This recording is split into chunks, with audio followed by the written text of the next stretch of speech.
welcome you on YourPedia platform and let us start your snap interview for RCC. आपका interview है scientist post के लिए ISRO के अंदर। तो सबसे पहले अपने बारे में बताएं।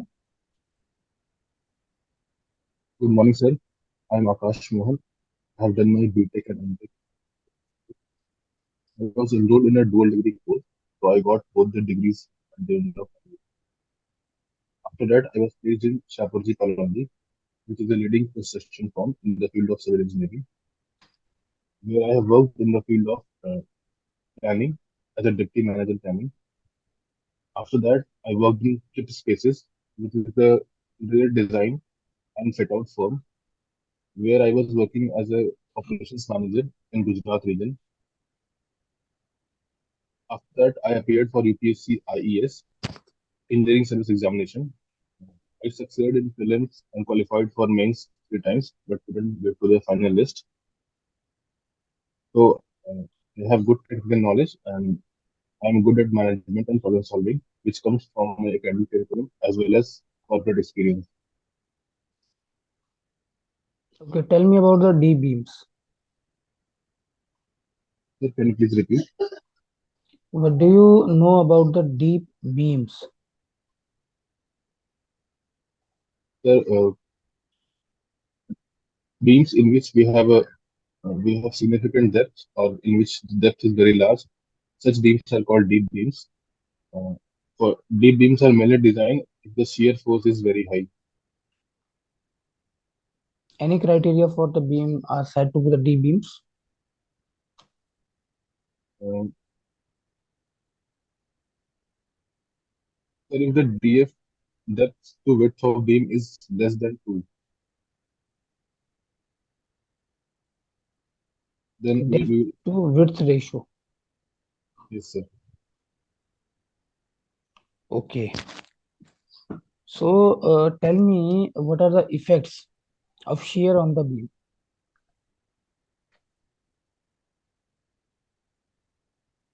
Due to shear, the beam can go, if the shear is very high, then beam can go diagonal compression failure if it is exceeding the tau C max stress. And also due to shear, if in general, shear will cause diagonal tension and diagonal compression. So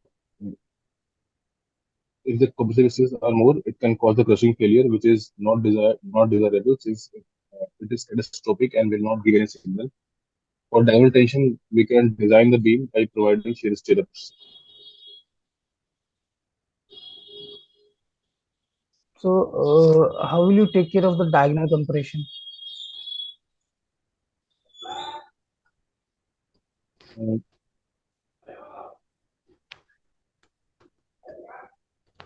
so for that, we make sure that the stress doesn't exceed the tau C max value.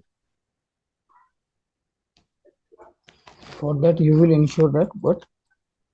We will ensure that the compressive stress does not, sorry, the shear stresses does not exceed the tau C max value. Okay. So when this tau Yes, is sir. kind of the nominal shear stress. Yes, sir. This is exceeding the 50% of the tau c, Okay. but still less than the tau c. The tau V has exceeded the tau C by 50%. And Hmm. so, so can you please clarify the question once again? Tau v, that is the nominal shear stress, is more than the 50% of the tau c, but still Okay. tau v is less than tau c. Yes, sir. Okay. And in that case, how will you provide the shear reinforcement, and what will the value of the shear reinforcement? Sir, if tau V is greater than zero point 0.5 tau C and less than tau C, then in that case, minimum shear reinforcement should be provided. What is the value of minimum shear reinforcement? So that we have to find from the formula. Like we take it as, it should be taken as zero point 0.4 times BD. I mean 0.87 Fy into dysv should be greater than zero point 0.4 BD, and from there we can find a area of the shear reinforcement. A, what you told? A, Sir, it should 0.87 Fy into ASV into dy spacing should be greater than zero point 0.4 times BD. From this we can find A. A is the area of shear reinforcement. okay. Have you ever seen the shear reinforcement in slabs?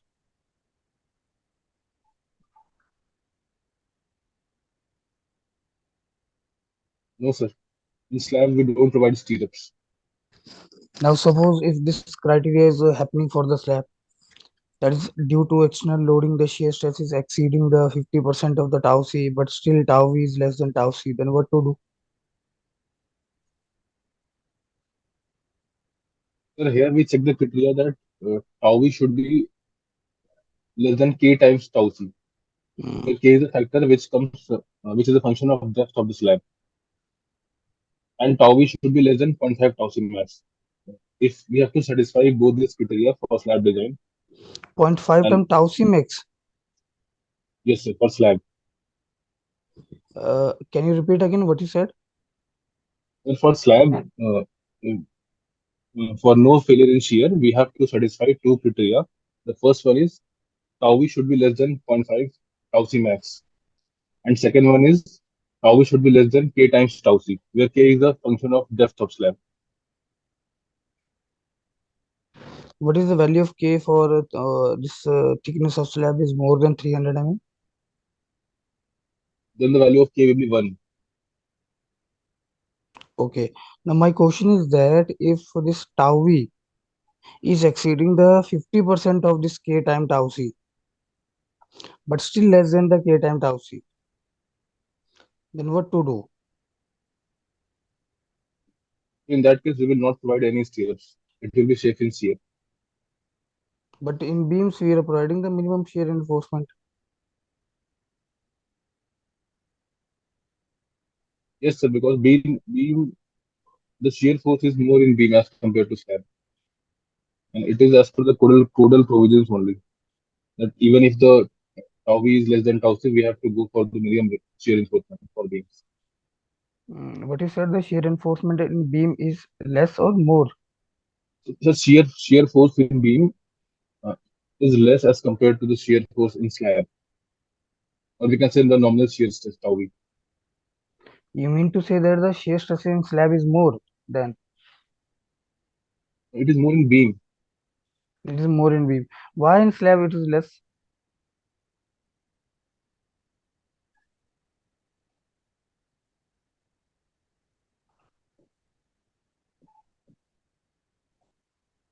Because in slab we generally have a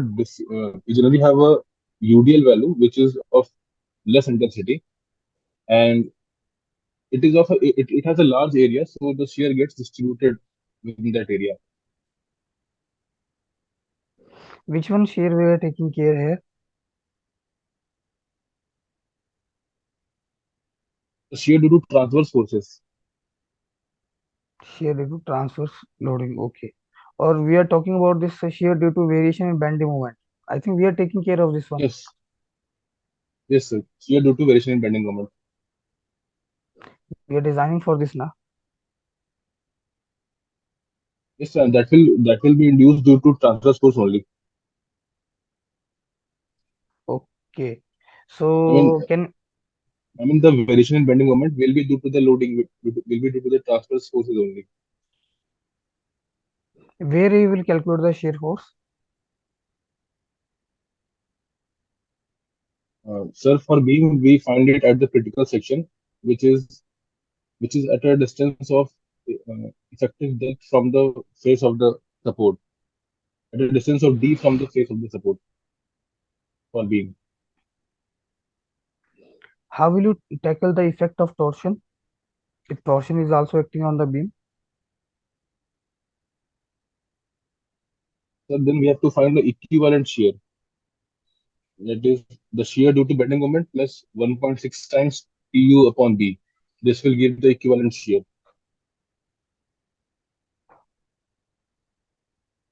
Only you are considering the equivalent shear. Also for moment also we will take the equivalent bending moment. Okay. Tell me, what do you understand by the load bearing structure and frame structure?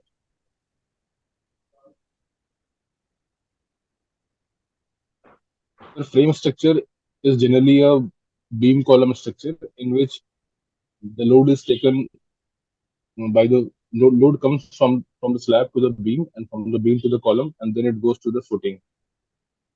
But in load bearing structure, the masonry infields or the walls they also take the load. Hmm. Right. Okay. Tell me about pedestal. The pedestals are short columns which are designed to resist the compressive forces. Pedestal are the short columns. Yes, sir.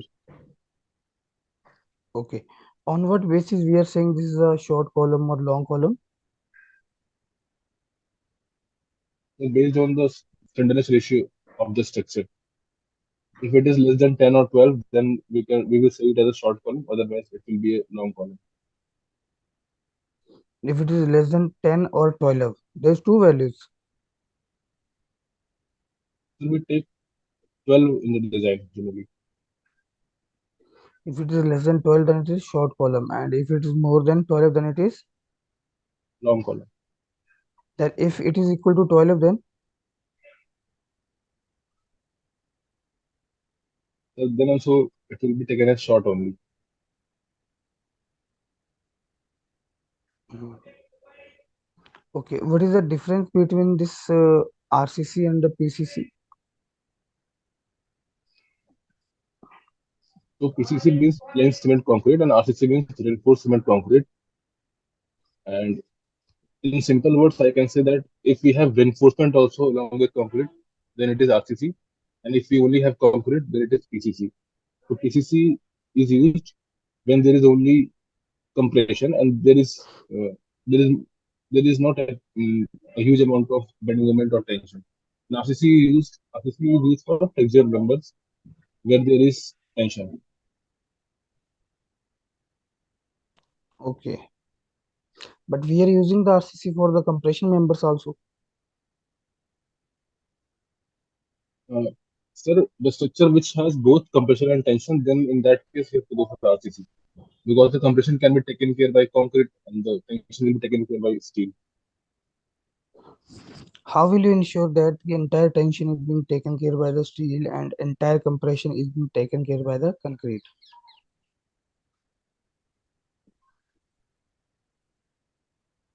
So we have to make sure that when we design the any structure for tension, we have to assume that the concrete is already cracked. It is not going to take any load, and the entire tensile force has to be taken care by steel only. And and we provide the area of a steel corresponding to the entire tension. And so in that case, so so finally we are resisting the tension by the steel only. And for compression, we design the we design the concrete so that it can take the entire compression of the structure. No, that is okay. My question is that how will you ensure? This is the assumption na, in LSM. We are ignoring the tensile strength of the concrete. It means Yes, the this is a entire tension yes. is being taken care by the steel. The question is that how will you ensure that this entire tension is being taken care by the steel?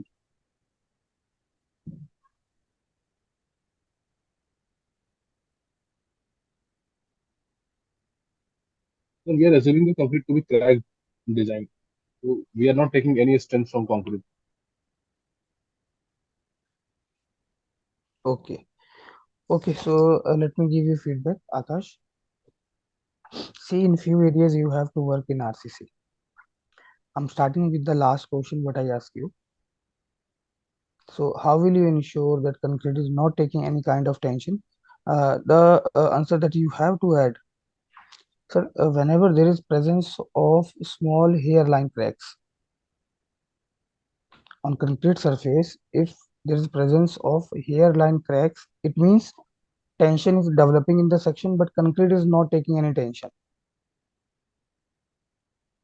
We are ensuring this assumption by this presence of the hairline cracks, right? And is it possible steel is there in concrete, but still we are calling it as a PCC? Is it possible? No, sir. If we have reinforcement, then it will become RCC. See, it is possible. If steel provided in section, whatever may be the section, is less than the minimum steel requirement. Minimum steel requirement is there na, by the IS code. For beams 0.85 upon Fy, for column there is a value, for foundation slab there is a value. If the steel provided in section is less than what is the steel requirement, minimum steel requirement by the IS code, then what the section is said to be the this plain cement concrete section. It is treated as a PC section. Although steel is present in the concrete, Okay, sir. because the purpose of steel is to take care of tension. Na? So steel is taking tension, so we have to provide at least this much amount of steel. If you are not providing that steel, it means a tension is going to be take place in the concrete also, Okay, sir. right? And I ask you why the shear reinforcements or like stirrups are not provided in the slab. So few points that you have to add more. So in case of the slab, whenever we are going to calculate the shear stress, kind of the nominal shear stress tau v, which is equal to Vu upon Bd. Yes, sir. In that case, please use paper and pen. If interviewer are asking such type of question from you, it is better to use paper and pen and draw the stress diagrams. Normally what we have, above neutral axis parabola, below neutral axis is rectangle, but what IS 456 consider entire is constant shear stress. Yes, sir. So whenever we are calculating this tau v value Vu upon Bd, this B is 1 meter. We are designing the slab by considering the 1 meter wide strip, and Yes, sir. entire designing is similar as beam. So this B is very much. Now what is happening? If denominator is more, the overall value comes to be smaller. In most of cases, in slabs, tau v is coming very less as compared to what is tau v coming in case of the beams.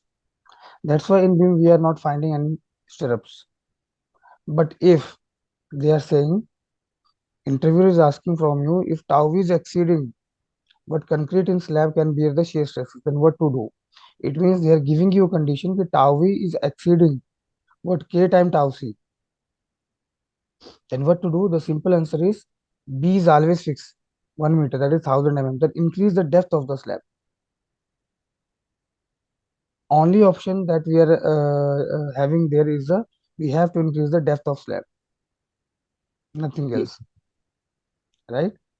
And rest was okay, but you have to work in RCC. Now, anything Yes, sir. else you want to ask?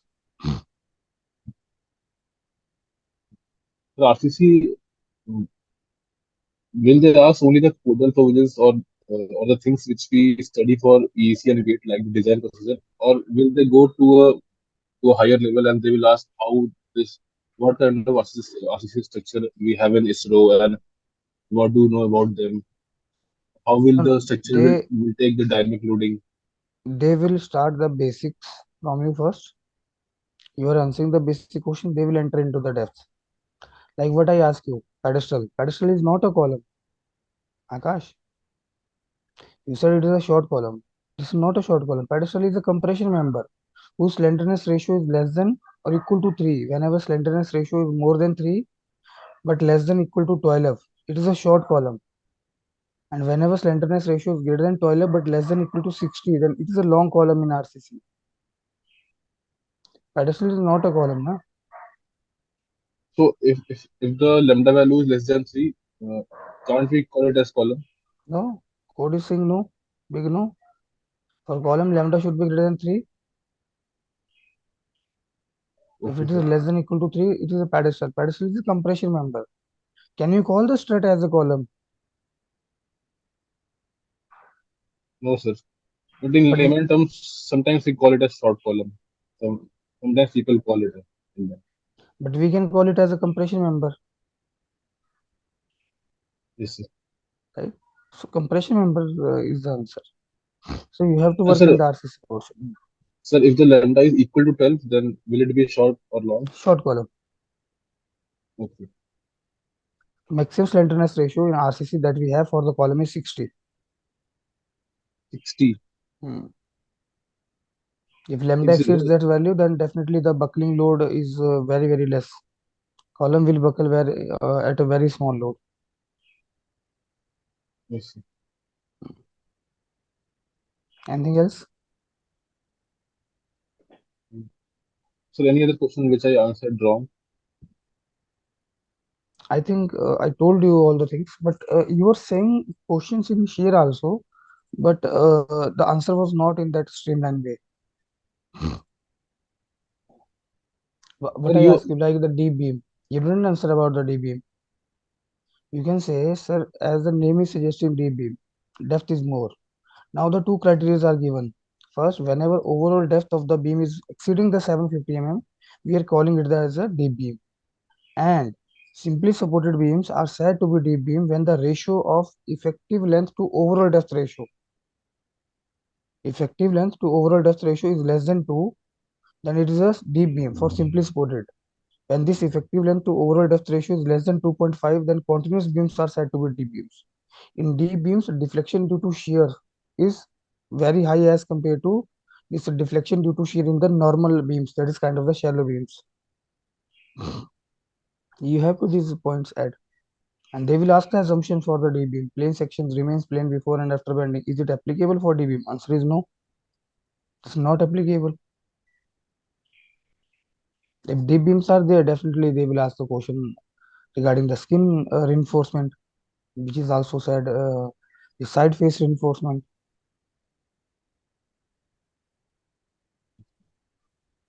and sir, you asked about the effect of shear on beam. So what should be the correct answer?